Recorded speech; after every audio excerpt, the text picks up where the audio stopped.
Едно от най-трудните неща за всички начинаещи е използването на глаголите. Глаголите не са чак толкова трудни и всеки човек може да ги научи. Въпросът е, че ученето на изуст на всички форми на глагола не помага за използването му в ситуация.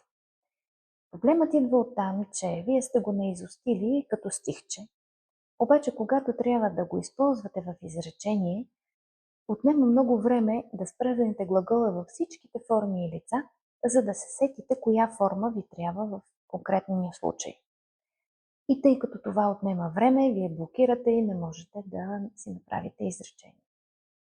Хубаво е да учим езика като роден, защото никой, когато сме малки, не ни кара да спрегнем един глагол във всички лица, за да го научим. Детето учи езика в ситуация.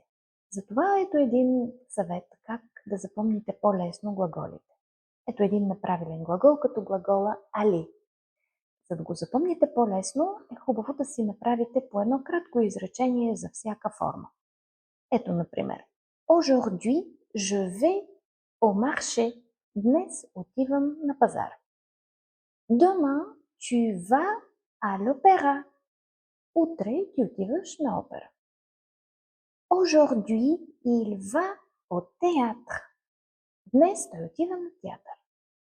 Demain, elle va à l'hôpital. Утре тя отива в болницата. Aujourd'hui, nous allons à la poste. Днес отиваме до пощата. Demain, vous allez à la banque. Утре отивате до банката. Aujourd'hui, ils vont à la montagne. Днес те отиват на планина. Demain, elles vont à la piscine. Те, но само за момичета, отиват на басейн. По този начин, когато ви се наложи да кажете някакво изречение с глагола aller, ще ви излязат в съзнанието две важни неща. Първото е как да спрегнете глагола и второ, това, че глагола aller се използва с предлога а.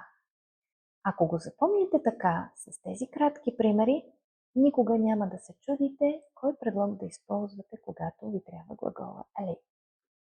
Затова използвайте този метод и споделете в коментар дали ви е помогнало по-бързо да спомните глагола aller. Ако видеото ви е било полезно, споделете го с приятели.